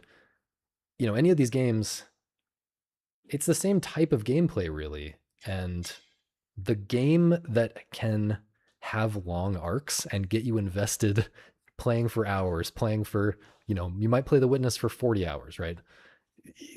It's just going to be hard for a browser 2 minute, 5 minute game, 5 minutes at a time type of game. Everything resets after that to compete with that. Like The Witness can build on its ideas and go places over a long time frame. And it's got fancy graphics. It's got, a whole world to go around. And there's just all kinds of things there. It's multi-dimensional in a way that a daily browser game struggles to be. But yeah, you know, in theory, I actually um, I would like to have a bunch of daily browser games that I just love playing. Like, it's nice to, share your scores with friends and, bond with friends over a little daily ritual. And, you can, you can rope your significant other into playing with you. And even though she usually only plays like casual mobile slop games, just in theory. Um, yeah, and so I was very happy a couple years ago when when I discovered the game like this that I actually do like a lot. And the funny thing is, it this is the OG. This is the OG daily browser game, right?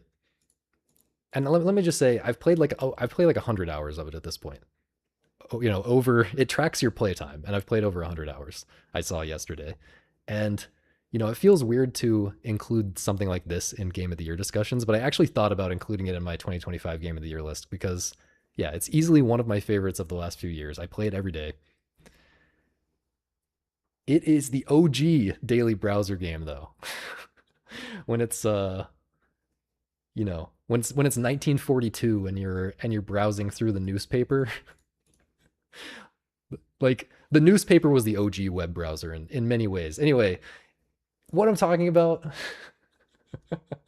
I built this up in such a stupid way. What I'm talking about is this. This is the crossword puzzle, baby. And this is the best game. It's the best daily browser game, but it's genuinely one of my favorite games of the last few years. And specifically, this is, oh, it's not playing. I recorded a bunch from the back catalog uh, yesterday, so you can watch me solve a bunch of them in a row. Um, Specifically, this is the Puzzmo crossword, which I'll explain why that is better than the crossword that you probably tried when you were a kid once and dismissed the entire, the entire format for that reason. But it's obvious. It's easy to underappreciate the crossword puzzle in general. So I want to explain why I think this is a genuinely special game. So the first thing to understand is that despite what you might think, this is actually not like most word games because crossword puzzles are actually about words in in a way that other word games aren't. So like think about Wordle. I'll talk about Wordle specifically, but really this is most popular word games. Wordle uses words as the core gameplay object, right? But it actually doesn't care about the meaning of the words at all, which is kind of the interesting thing about words is that they have meanings, right? And like the complicated, messy, like semantic stuff. And yeah, that's kind of the interesting thing about words. But Wordle and many word games don't actually care about that at all. Like Wordle could work the same way in a sense. The core gameplay dynamic could be the same if they just used a completely like they could define an arbitrary set of shapes instead of letters, and then a largely arbitrary set of sequences of those shapes instead of words, right? And they wouldn't have to mean anything. Yeah, or just the numbers, right? Just numbers 1 through 26. And but like that doesn't have to map onto language in any particular way. And the core gameplay dynamic would work exactly the same. It's just the words are almost meaningless gameplay objects. Of course, it's better to use words if you're designing something like Wordle, of course.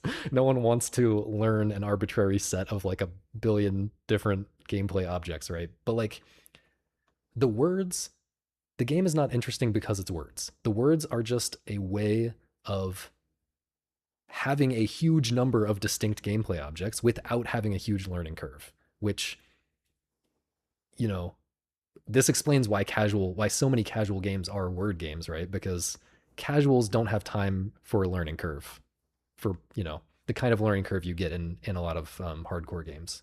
So you have to design with things that casuals know if you want the game to be instantly appealing and also deep. And this is actually where I was going to bring up the standard 52 card deck games, right? Like this is the same exact thing. Like games that are designed around the standard deck, they have this set of objects that is already defined and you already understand and you can already distinguish them from each other and they are familiar. You have the different numbers and the different suits, and if you can design a game around that kind of substrate, then you can have a lot more potentially gameplay relevant relationships between those different objects without having as much of a learning curve, right? Yes, Mastermind, yes.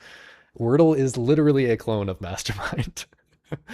but with words, yeah. Which obviously it's a better game in a certain sense because it was a big hit. So yeah. And just right place, right time, etc. But yeah.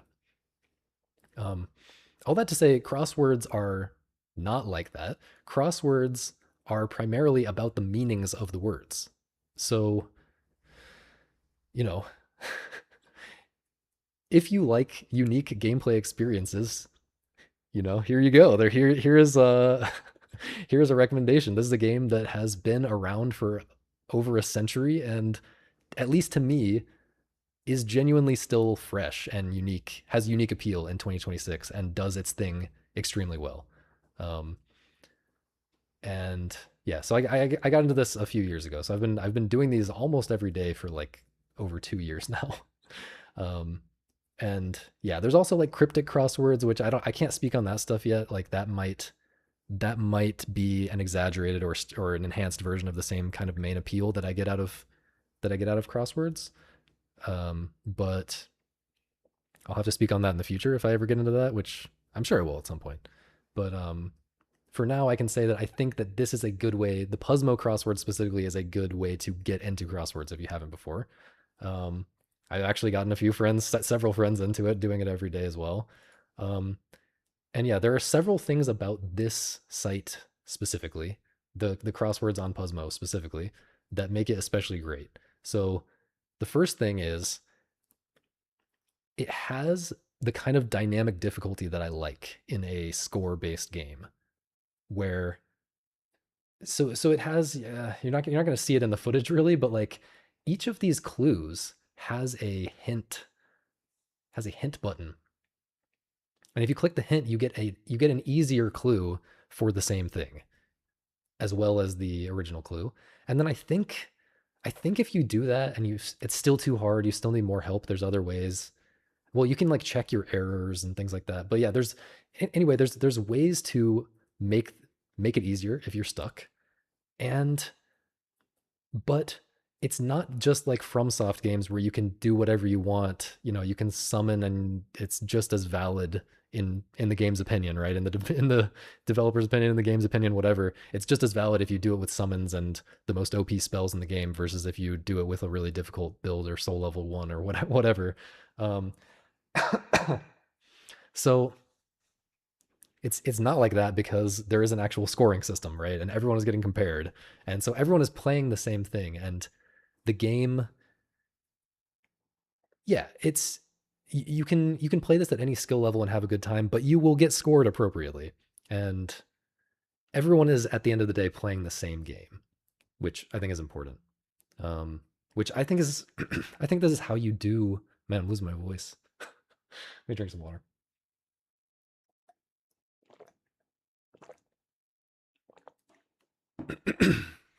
I've been kind of congested this week, so maybe I need to, I need to chill on the rant for like just a second. um, okay, so this is how you do good gameplay for a wide audience. I kind of talked about this last week, so I won't get deep into that again. But like, yeah, I like that there's this dynamic difficulty, so that the it's a good level of challenge for everyone all the time, but everyone is playing the same game, right? And even on the high end as well, like if you're better than I am at these at crossword puzzles, if you know a lot more pop culture trivia and stuff like that, for example, like you can still it's still kind of dynamic difficulty in a way. Like you can just tab through and just do all the clues on the first pass and go through really fast, whereas I kind of need the what is in a sense dynamic difficulty of switching to the downs and seeing, okay, well now I have clues that are just as difficult, but I have letters because I filled in some of the ones that I did know, right? Like there's a nice elegant like automatic tuning of the puzzle that happens in crosswords because of the way that you do the ones that you know well first, and those kind of modulate the difficulty of the harder ones that you didn't know on the first pass, etc. Um, the other thing, well, okay, number two, second thing that I think is better about the Puzzle crossword than most crosswords is that the size is good.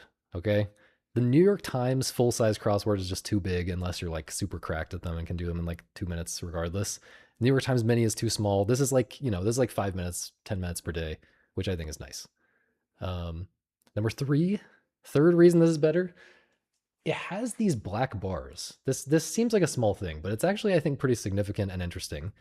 The black bars that separate the words. So like if the answer is going to be 2 words or if it's going to be an acronym, you have these black bars in the grid. And this is kind of subtly making the game better, I think, in a really interesting way because, well, first of all, it's just more intuitive, so it's better in that way. But second of all, you know, you could see someone, you could see it's very easy to imagine a hardcore crossword puzzle person complaining about this as like, oh, it's baby mode, like it's making it easier. Because in a way it's making it easier, but I think in reality, crossword puzzles are like inherently challenging, and you can make them infinitely challenging by changing the clues, by making different kinds of clues, right? You can make the clues as hard as you want to make them. And that's the good part of the game, is interesting clues. So like when you can make the clues harder, you there's more potential for interesting things that you can do in the puzzle design. So the way I see it, this kind of adding these separators kind of trades bad difficulty for good difficulty. Like the word separators give you more info about the shape of your answer, which means the clues are going to naturally compensate by giving less info, right? Um, so yeah, I think that works out really well, and I think that is actually how it has played out. I think that if they didn't have the separators, they would be doing much easier clues on average. So I think that's cool. And then the last reason that I think this is better, the Puzzmo crossword, is better than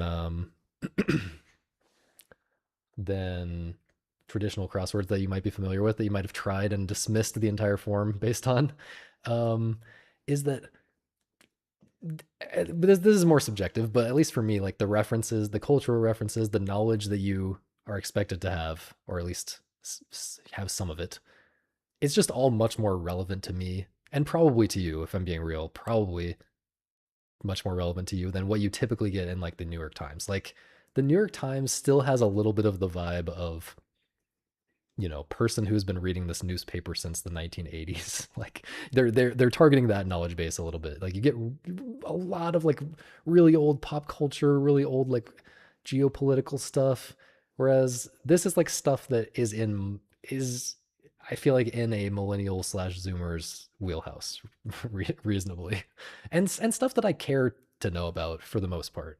Um, and also it just leans. I think it leans more into just regular words than like trivia a lot of the time. Like if you just know words, you can do pretty well, and you can have a good time. Like what I like most about this game is like the wordplay, right? Like the clues. There are clues that are like intentionally intentionally phrased so that you could think multiple different things, and as you play it more, as you get more familiar with crosswords, you will get significantly better at this. I was not very good at it at first, but like now I have a more flexible way of thinking about words, maybe in general in life, but certainly when I am in a crossword, like I feel that I can see all the different angles, the different things that this could be taken to mean, and like understand these kind of misdirect kind of clues. And um, yeah, the more clever and interesting and unique clues, which are to me the main appeal of the game. Um, but obviously there is also like a trivia element to crossword puzzles. Not not nearly as heavy a trivia element as Connect Doku, which I was showing earlier. Uh, but there is a heavy trivia element. And so the last thing I wanted to talk about is trivia as gameplay, because I think this is a really interesting and deep topic, and it's again another of these things that I don't think people understand at all how deep it is. And in fact, um, I love C.T. Nguyen, the games philosopher. Um, if you've heard, you might have heard me recommending his book. It's called Games Agency as Art. It's that to me is like the best articulation of what is special about games. I'm like constantly recommending that book to a lot of people. Um, so I think this guy's really smart. I agree with most of his takes about games. Um, that said, the reason I'm bringing him up is because he once explained his take on trivia games, which I think a lot of people instinctively agree with, and I want to kind of debunk because yeah, I think it's super wrong. So he said that trivia to him is the worst game ever, literally. And yeah, this stuck with me because it was such a strong claim, right? But also because I think I disagree, and I think playing Connect Doku and getting more into trivia since I heard that has really clarified why I disagree with that. I mean, I mean, I think I disagree with it regardless because, like, is it really worse than Fortnite is, the worst game ever. Like, bro, there's like games where you, there's, there's more types of bad games out there than you can imagine. Like trivia is pretty inoffensive in the grand scheme of things, but nice whatever that was, error message. Uh but anyway, first of all, knowing him, he's probably not really thinking about video games. He's talking about like more traditional games. And in the world of more traditional games, maybe you could argue that trivia is one of the worst.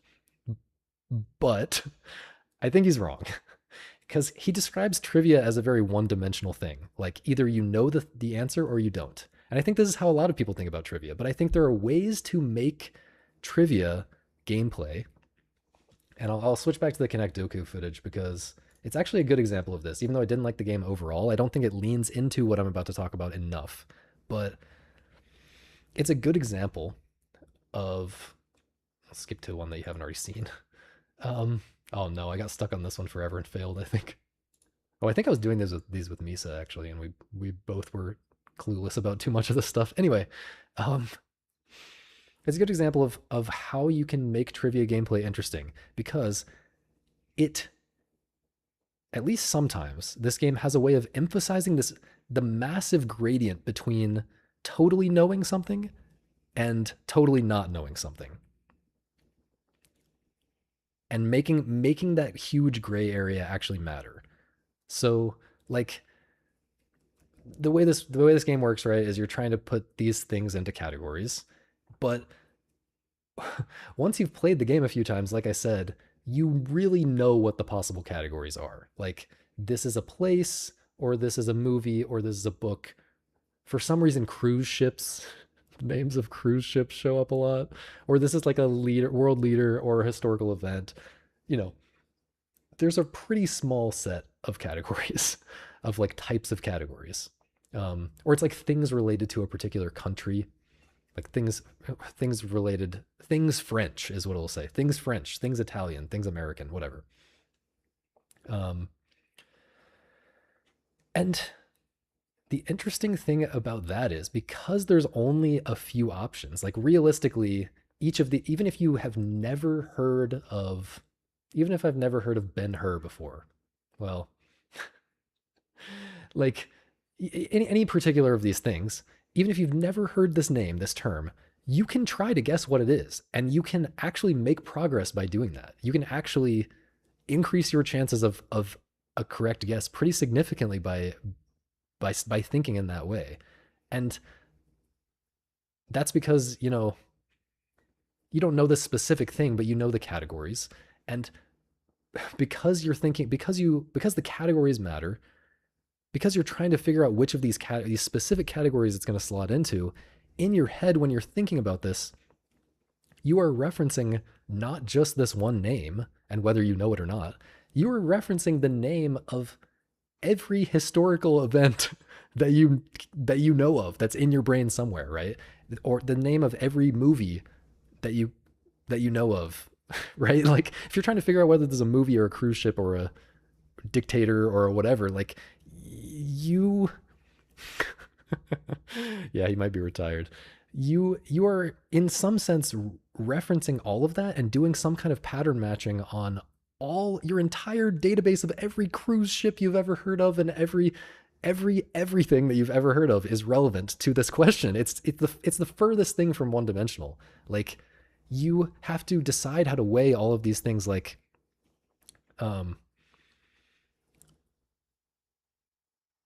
yeah, and even if let's say maybe like, okay, this is probably a movie, then you might have to get more specific. Like there might be a comedy movies category and a drama movies category or a family movies category, and you have to think like, okay, does this movie like does this sound like the title of a family movie based on all the family movie titles I've ever heard in my life? Or does it sound more like a drama? Or does it sound like more like a comedy? Does this sound like it might be a sequel? Sometimes it's not so clear when things are sequels or not. Like that's another type of category, like movie sequels. Um and like, yeah, does this sound like a movie title? Does it sound like a movie title that would have come out in the 1970s, or does it sound like a movie title that would have come out in the 1990s? Like, you get into these types of questions playing this game, and that to me is actually super super interesting. Like, it's, yeah, like I said, it's this gray area of trivia that somehow brings out this crazy meta gameplay of like, you are somehow now thinking about literally everything.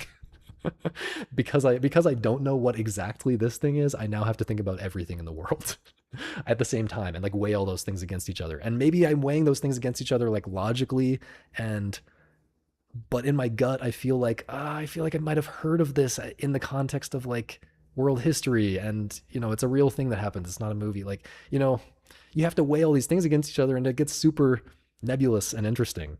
Um, tons of deep thinking, tons of second guessing is possible in a trivia game. And yeah, and it's funny how, initially I thought it was awful, just objectively awful how this game like repeats things and repeats categories so often. But, in this way it's weirdly like a great strength of the game that it does that. Like in regular connections, like New York Times connections, when I see a term I don't know, I think I'm more likely. Well, even that game is not so bad about this compared to some games, some trivia games. But like, I'm more likely in that game to just give up, whereas in Connect Doku, I'm more likely to do this kind of interesting thinking that I was just talking about. Um, yeah, like yeah, there are interesting. There's interesting reasoning that you can go through when you're trying to decide whether something is more likely to be in Italy or in France, right?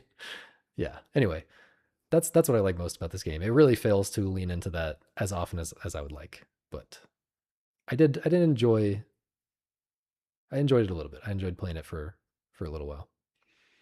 Um, Another thing that's interesting about trivia games, and this is something that Puzzmo, I want to say that the crossword editor at Puzzmo does this intentionally, but I'm not sure. It might just be coincidence. But one interesting thing about a trivia game is you can intentionally, as the designer, encourage people to learn the subject matter over time without like going out of their way to like really study in a true like autistic like memorizing the dictionary type of way. Like, you you can encourage in a way that I think is nice. Like, when you solve a crossword puzzle, very often you want to look something up if you didn't know what it was, right?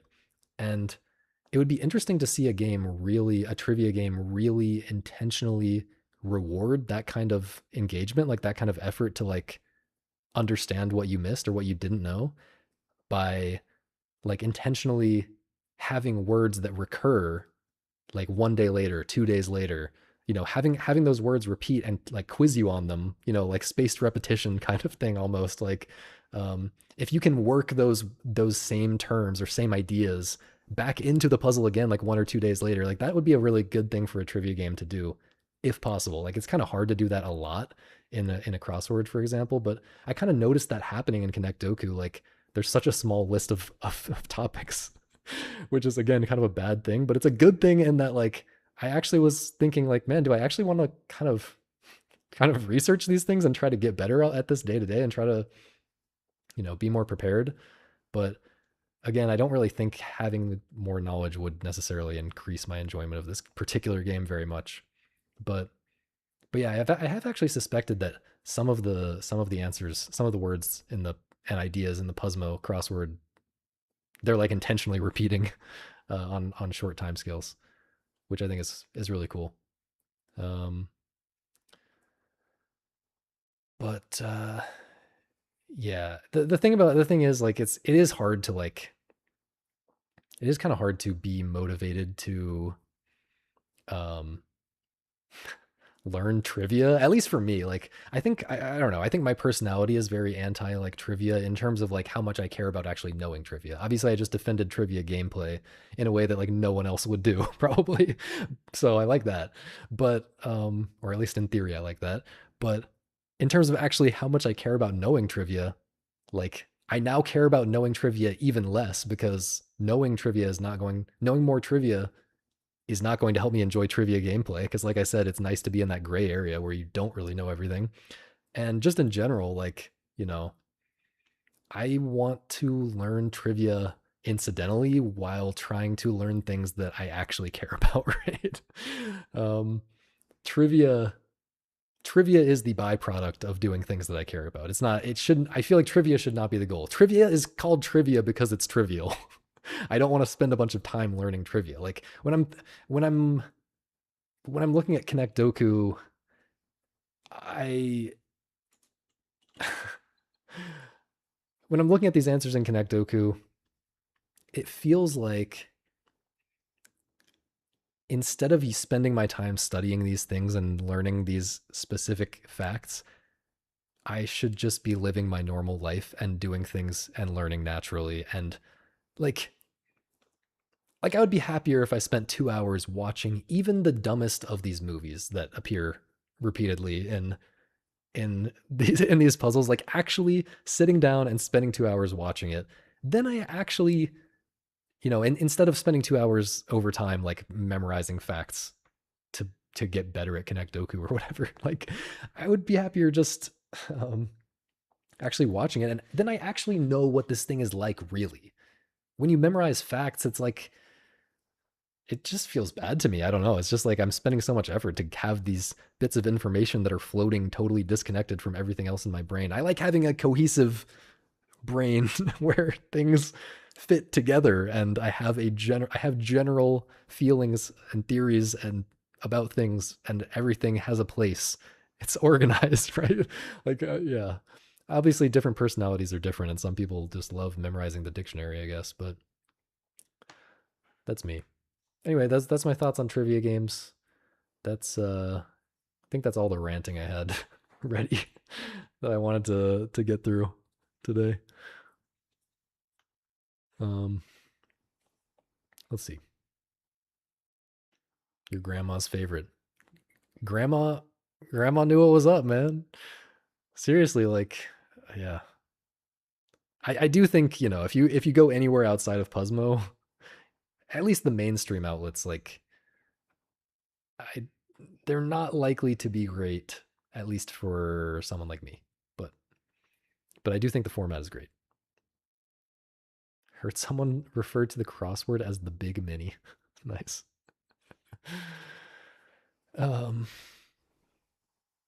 but yeah, Puzzmo crossword. I highly recommend that. It's genuinely one of my favorite games of the 2020s so far. I guess I should have included that on my list. Oh, but it would have been sad to kick off Dunk Lords, which is probably what would have gotten kicked off. Denote an answer being 2 or 3 words. The app you use is mostly user submitted puzzles, so it's very inconsistent on difficulty and quality of life things. You got to hop on Puzzmo, man. Yeah, yeah. The newspaper ones are generally way too much pop culture, and yeah, just stuff that I don't care about. I don't care about politics, man. I don't care about. I mean, I do, but I don't like spending a lot of time thinking about politics. I think that's a good way to be miserable for no reason. It does not change anything. I'm not changing anything by caring about politics. Give the YouTube chat some attention. Sheesh. Is it actually not aggregating the chat properly? Let's see. Bro, it's actually not working. I tested it and everything. Maybe because it was unlisted at first when I started the stream. Yeah, I accidentally had the YouTube stream unlisted when I went live. Maybe that's what caused it. No, but it was unlisted when I tested it as well. So yeah, I have no idea why the YouTube chat is not being aggregated in here. I might try to actually figure that out while I'm still streaming in just a minute. But let me respond to everything first. I'll get to the YouTube chat in a sec. Um, yeah, maybe T is just salty about Trivial Pursuit as a kid. It is funny to realize like how much you've learned since you were a kid, right? Like I was awful at crosswords when I was a kid. I couldn't like answer a single thing. I felt like, whereas yeah, gotten a lot better just by getting old. The one game that rewards you for being old.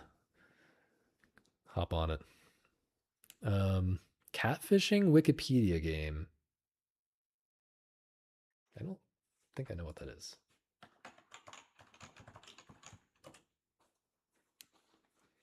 Every day there are 10 notable, diverse, and interesting people, places, and things to guess. It's a challenging test of general knowledge. I'll have to check this out. I'll try it. Thank you for mentioning the YouTube chat. Yeah, we can play Misa. We can play later today. Um Heardle. I've played some kind of I don't think I've played that one, but I've played some kind of listening type of game, and you know, like on you can go on YouTube and find a bunch of different listening identification quiz videos, like, name the song from a quarter second of the audio, right? And that stuff is kind of interesting if you have the trivia knowledge to have a chance. But it's at least a cool novelty thing. I wouldn't say it's a great game or anything, but yeah. Not sure if I know about Heardle exactly, but maybe. Uh, okay. River says, "Have you heard of the concept of flashing in rock climbing? They're reinventing randomization." Yeah, it's just doing it. It's just doing it the first try, right? But isn't flashing? There's a lot of different categories of rock climbing. If I recall correctly, flashing is like, oh no, flashing is the one where you do it on site, or is flashing the one where you can study it, but you have to do it first try? Because to me, the sight reading is potentially more interesting. Like it's very much like what I was describing with Karen, where you have to look at it from the bottom and make a plan, and then your plan could go horribly wrong. uh, your plan could go horribly wrong at various points, and you have to adapt when you're up there. And yeah, that could be very interesting with the right quote unquote level design. um, you get there, read it, and then climb it. Yeah, yeah. So that could be very interesting. I mean, it's also interesting to try to do something first try. I know Adam Andra has done that on some really hard ones, like first try, but he can study it for any amount of time. Like he's imagining every move in his head and then doing this thing that he has spent hundreds of hours, like maybe not hundreds, I don't know how long it takes. He's spent so many hours like imagining these exact moves and how it would feel and everything. That's kind of cool. That's interesting in a different way. Yeah, rock climbing world is super interesting. Um, did I ever try Michael Bro's one turn per day game from ages ago? It's called Vespers. Vesper.5 is how it's stylized. It's a game where you take one step per day. And I was saying earlier that I I haven't found the walking simulator that I really like. I guess that was actually a lie because I am loving Vespers. I'm loving it. I'm playing it right now. I'm maybe like 2 months into it. Feel like I'm getting close to the end, maybe. I'm not sure. But I will talk about it in depth on stream, what I like so much about it, pretty soon. I have a lot of notes written about it. It has sparked more interesting thoughts, more unique, more interesting thoughts for me than any other game I've played in a really long time. It's yeah. Like that's going to be my game of the year probably in terms of, games I actually played this year. Um, the reasons that I like it maybe are highly personal, and I don't know if I can really recommend it, and I don't it's weird. It's a weird game to recommend to people. I don't know if I would expect anyone else to have as profound an experience with it as I have had. It might just be a really personal weird thing, but it is at least an interesting game that's unlike anything else. And the thing about it is it takes no time. Like the time investment is like nothing. You boot it up once a day or whenever, as often as you want, but you're really it kind of signals to you that you should maybe make it a ritual of some kind. And you boot it up once a day and you take one step and it takes like 1 minute. Yeah, it's easy to install. Yeah, yeah. No, it runs fine. I had no, at least that for me, I had no problems with it. Um, so yeah, if you're just interested in a weird daily game like that, then I recommend Vespers by Michael Bro. Vesper.5, whatever. But I will talk more about that for sure uh, in the next month sometime probably. I don't actually know how long the game is, but yeah. Uh, on site means you can watch. other people. Wait, on site that way, or is it on site as in SIGHT? Because I was thinking on site SIGHT would mean literally the first time you see it. So that's confusing. But yeah, we can watch other people climb it first. Yeah. Yeah, I don't know. But I think that's going to be the stream. Any last second questions? I will have to figure out why the YouTube chat didn't work again. Let me try to fix it with my thing here, software here, before I end the stream. So I guess miscellaneous Q&A if anyone has more questions for me. In the meantime, okay, YouTube chat. If I close this chat and reopen this, or wait, is the YouTube chat on stream? No. No. What the hell, man? Oh. Wait, I got logged out. Okay. Well, somehow I got logged out. Okay, I see the problem. Let me just log back in. Now if I type in the YouTube chat, yeah, this is gonna work. It doesn't work. Oh, it did work. It was delayed. Does it work on the stream? Wait. Oh yeah, it does work on the stream. Yeah, my YouTube stream window is super far behind. Okay. This I think I understand now. I think next time we will finally actually have working YouTube chat. Okay. No one has more questions. Everyone got their questions out when you weren't supposed to be asking questions. No, I'm just kidding. You can do whatever you want. Okay.